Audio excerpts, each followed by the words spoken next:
Hello, everyone, and welcome to a new episode of Like a New Yorker. Joseph here, chief editor of Living magazine.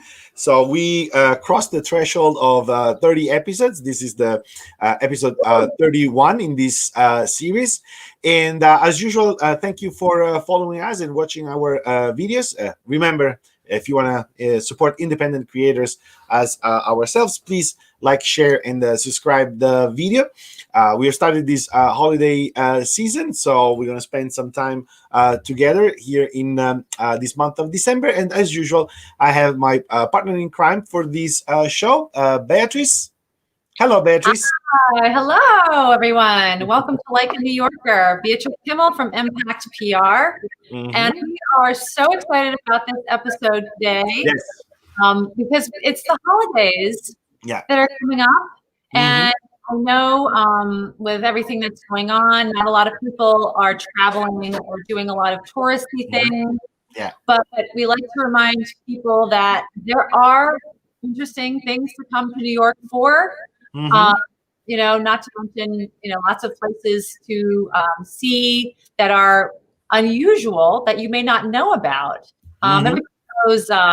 Everybody knows the Empire State Building and the Statue of Liberty, but they may not know a lot of weird, unusual things in New York, or they probably know about them, but not these particular things. Mm-hmm. Yes, exactly. As usual, an amazing work in production, Beatrice. It was really fun to go over some of these. Some of them are attractions. Some others are more like experiences that you can have in New York. But again, we stressed out this already in the past. This is a unique occasion where, as New Yorkers, or if you live around New York, you can actually enjoy the city in a very different way. So always respecting all the requirements and safety protocols, but it is possible to enjoy these places. Everybody now is equipped to. When I go to places, Beatrice, everybody has they can take your temperature and you briefly leave your data. So, it's a new routine now, and you know that you're safer. And so it is possible to experience the city in this holiday season a little bit.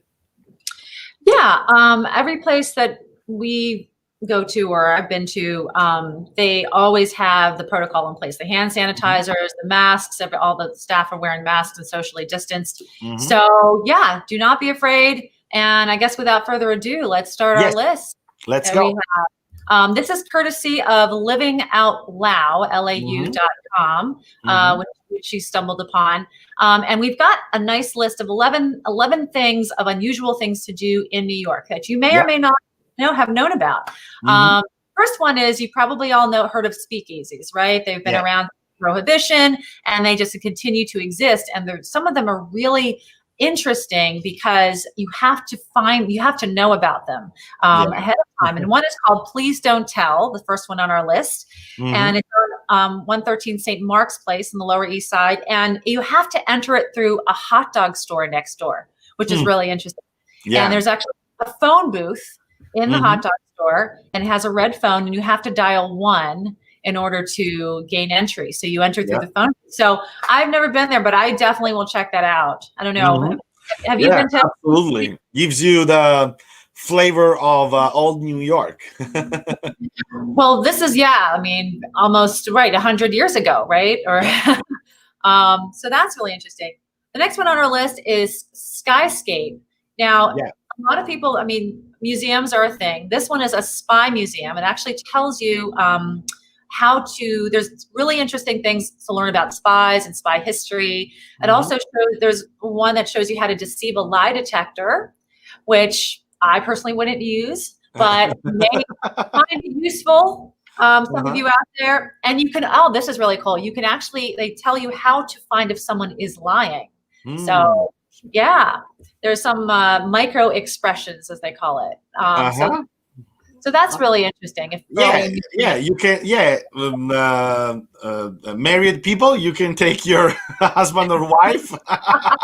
Or not. You can lure them in this experience and then ask them the questions.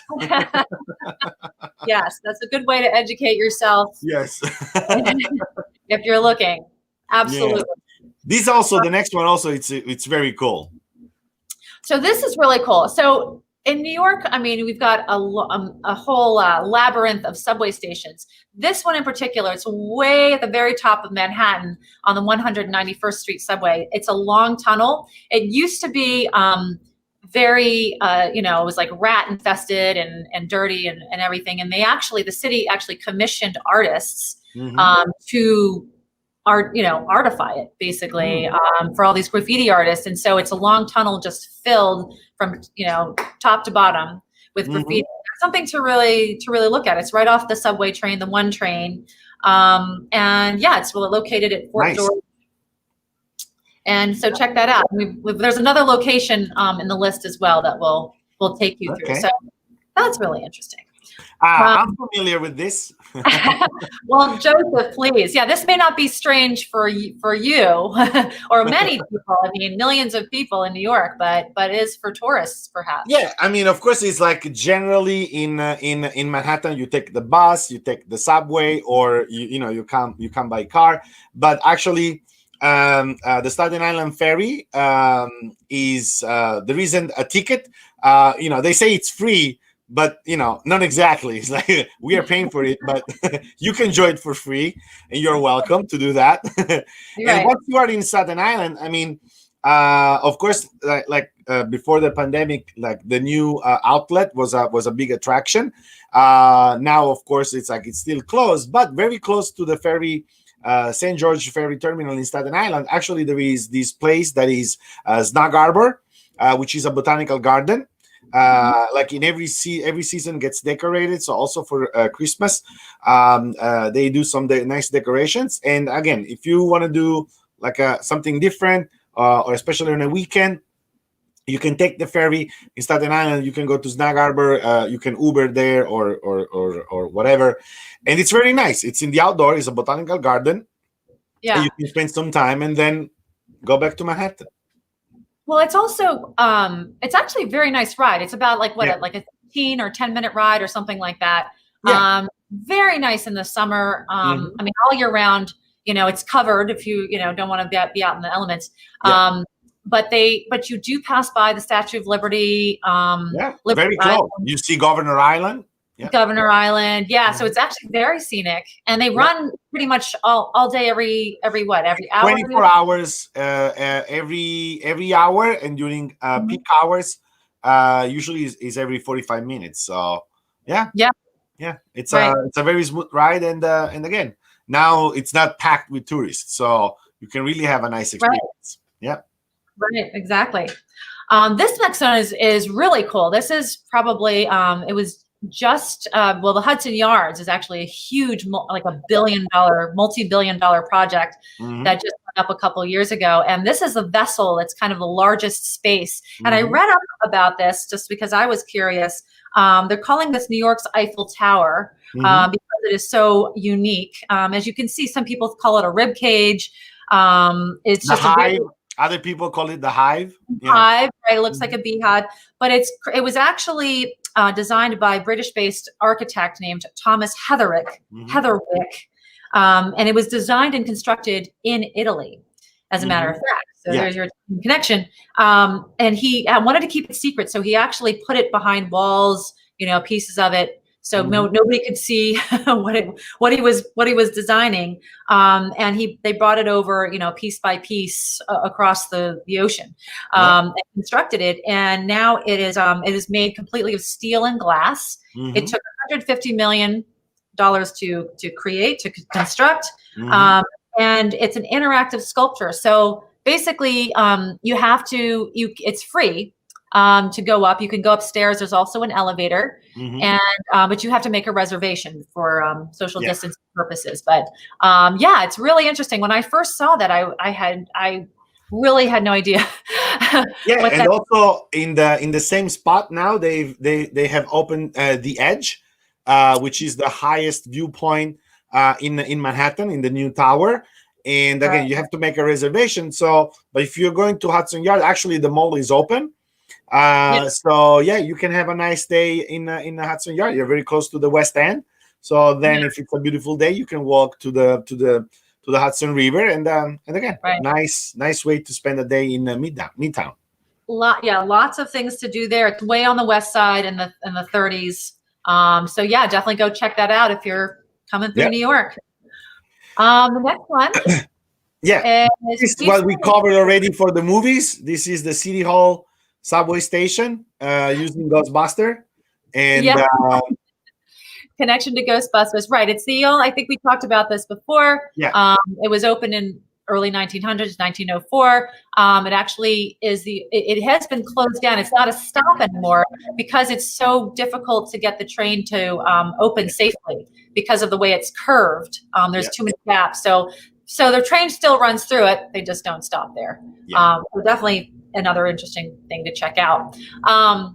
Next on the list, we have for you puzzle solvers out there who love puzzles. This is called the Escape Games, Escape Room. And basically this is it's a timed puzzle solving game essentially. And there's different scenarios. There's actually The Office is the first one they started in 2013. When you try to get out of the office in a certain time, otherwise you'll be there forever. Like that's the scenario. They have a secret agent theme, a Jurassic Park theme, and also a South Park theme, which is interesting. Those cartoons. Yeah, that's fun. And again, this is something that you can do in the safety of your group. You can go with a group of friends, and it's something to keep the experience more intimate, in a closer, in a closed circle, and still you can do something very fun, or with your family, right? Like you can go with your family up to 8 or 10 people. You have to make a reservation, of course, and they observe all the protocols. But the famous celebrities have been there: Madonna, Hugh Jackman, Tina Fey. So definitely check that out. This is actually one on my bucket list. I would love to go take a helicopter ride over Manhattan, and you can also take it different locations. They take it to Brooklyn and over the boroughs. But I researched this company a little bit. It's actually woman owned and operated by a pilot for many years. Her name is Topsy Taylor. And right now they're giving really good discounts. So it's usually $199 a person. Now it's down to $125 a person. Oh, nice. It's about a half-hour ride. So it's well worth it for definitely doing something on your bucket list. This next one is also was very interesting. So this is one of the smallest museums I've ever seen. I don't know if you have, but it's called the Museum. And it's very strange. The gentleman, I think, who owns it, Alex Kallman, who also took this picture, basically set up, that's the entire museum that you see in this picture. It's the size of a freight elevator, and it just literally opens up to the street. You usually see little shops like this on Canal Street, this size, but I guess he personally curated these himself. He does accept exhibition submissions. So you have something really interesting that on your travels, definitely submit that here, and it can be just on display. But his mission was to, he calls it object journalism, where he explores modern humanity and current events through objects from around the world. So there it is. Yeah. Nice. There's the thing. So check that out. Interesting. I mean, it's especially in these times, you can allow a person, once at a time, and it can't take too long. And well, you probably don't need that long. Yeah, they said exactly. You can just 20 minutes turn around, and that's it.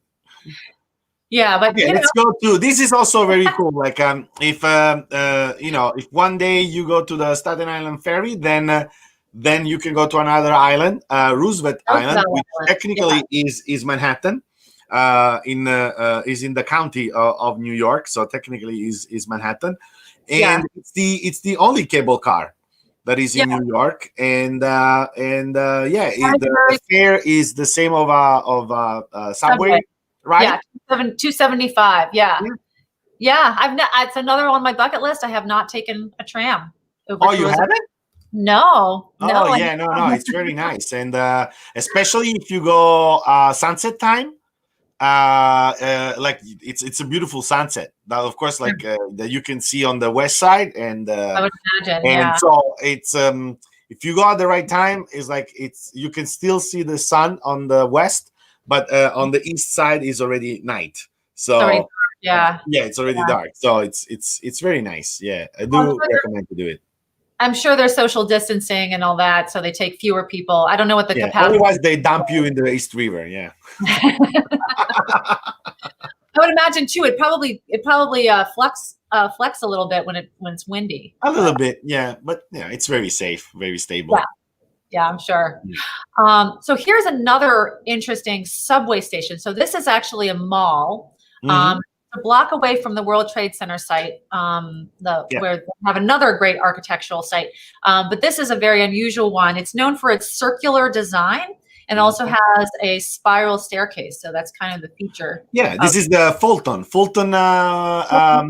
Center, the Fulton subway stop, and what I think, besides, of course, like the amazing structure of the architecture was remarkable the time they completed it, considering that it took almost 100 years to extend the queue line to Second Avenue.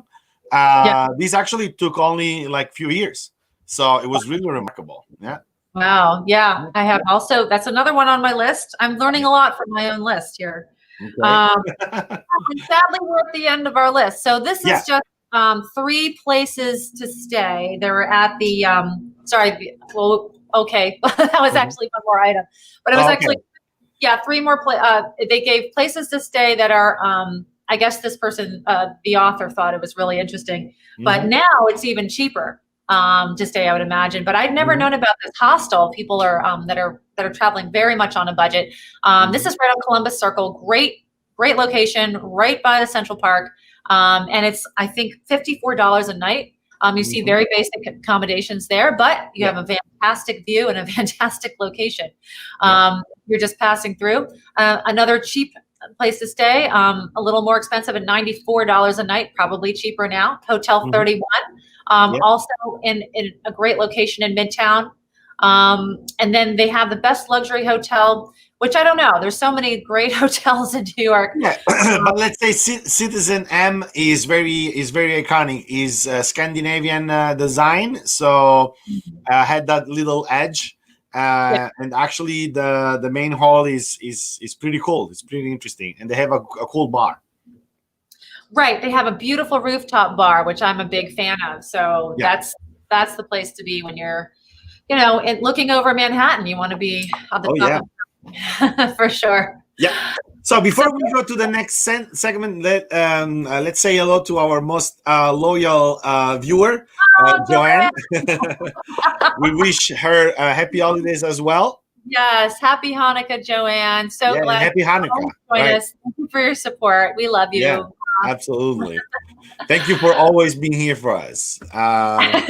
And that said, since Joanne mentioned the holiday season, Beatrice, let's go to a very hot topic because we're getting closer to the holidays. Still, we're gonna exchange. Have you done your Christmas shopping, Joseph? Yes. This year I had the time to actually do it. Yeah, and so let's dig into this. It's gonna be fun. The worst gifts. Yes. People have gotten. I'm sure everyone has had a terrible gift or have given a terrible gift, which I probably have. But these are 20 of the worst gifts other people have received. Yeah. And we can just kind of run through them, and then we'll share what our worst gifts were. But I'll read this one. So a shirt said, "I'm not a gynecologist, but I'll take a look anyway." It was from my stepdad's mom. She wants. Oh my God. But she didn't speak English very well. Oh, that's so sweet, though. Yeah. It's funny. Yeah. He was a gynecologist. Yeah. But that's I think that's. Yeah, but it was something like lost in translation. So she didn't know that the shirt that's what actually it was saying. Let's see the second. I had left some video games in my mom's room, She found them and assumed my dad had bought them as Christmas gifts for me. So for Christmas, I got my own games. Wow. Way to go, Mom. Yeah, exactly. Here's a good one. I gift card to a lingerie store from my grandma. Oh my gosh. So, this is a, so I made my 19-year-old brother go in and buy it. As I told it, the conversation went something like this: cashier, shopping for your girlfriend? No, my sister. Well, my grandma. Awkward silence. So it wasn't so much, my God. Yeah. It wasn't so much the gift, it was the actual shopping of the gift. Yeah. So this other one Christmas I got 18 pairs of socks. I was probably 12 and I tried really hard to look grateful and thank my parents, but with each pair I opened, I got progressively more upset. It didn't help. My brother was tearing through his toys and video games. I ended up excusing myself to go to the bathroom and start crying. My mom came to get me and asked me what was wrong. She said to stop crying and come back to the living room. She then gave me my real gift, a laptop. The reason I got socks was my mom just wanted me to have something to unwrap because my brother had a lot of cheaper stuff where I had one bigger thing. I felt incredibly spoiled and embarrassed. Definitely a happy ending. So yeah, that's nice. Story. That's not a bad gift. Yeah. So this one is, my grandma gave me a bright red undies with googly eyes on them and an extra piece of black cloth to put your dick inside as knows I'm a girl. Grandmas, I would say they definitely don't have an eye for gifts. Was really up on her gift giving. Yeah. I guess. What about you, Beatrice? What was the worst gift that you received? Well, my parents are very practical, and my mom, she would get tickets to things, here and there. And when she happened to get tickets for the circus, so she thought she'd treat me to go to the circus. But of course, the whole time, I have really bad animal allergies, so I was basically in the bathroom wheezing and my God. for most of the evening. And I finally came back and she said, "Oh, by the way, this is for your birthday." So, oh my God. Birthday present. Yeah, that's not a happy ending. No. How about you, Joseph? What was for me? It's like one of the worst ones was when I was a kid, a teenager, where we spent Christmas actually at one of my aunt's house, and she was known for being basically everybody's second mother, known for making great gifts. And so, I had my expectations very high for that year because I was a huge fan of the Transformers. So I was collecting them. So I was already, rubbing my hands and, oh my God, I'm going to get like a nice Transformer, probably one that, I wouldn't get from my parents. And when I got the box, inside there was like a polo shirt for like 12 years old. And that, I wasn't even sure what it was because it wasn't like a t-shirt and it wasn't like a button shirt. It was like a polo shirt. It's like, that's the beauty of the polo shirt. Yeah, I found out later about that. Yeah. So did you actually ever wear the shirt, or did you just like give it away? No, not really. Oh. For me, it was like was my way was my retaliation, right? It was like, yeah, I'm not gonna wear this. Anyway, Beatrice, as usual, it's extremely interesting to go over these very New York things and also for the holidays. So, because you saw some of these posts, hopefully we have like discouraged you of doing some not nice gift. Again, there are gift cards. Gift cards are a great way to actually do something that somebody might appreciate. Yeah. Cash is king. Yeah, exactly. Cash is king. So, yes. Beatrice, as usual, thank you so much for this new episode. And again, Absolutely. so we're gonna see each other next week. Of course, we're gonna get a little bit closer to Christmas, so we're gonna try to keep the holiday spirit high. In the meanwhile, of course, we want to thank everybody for watching the video. Please remember to like, share, and subscribe from Living Magazine. Yes, thank you. And Beatrice Kimmel from Impact PR. Yes, Happy that's all for holiday today. shopping. Happy And Hanukkah. see you next time. See you next time. All right, Bye bye. everyone.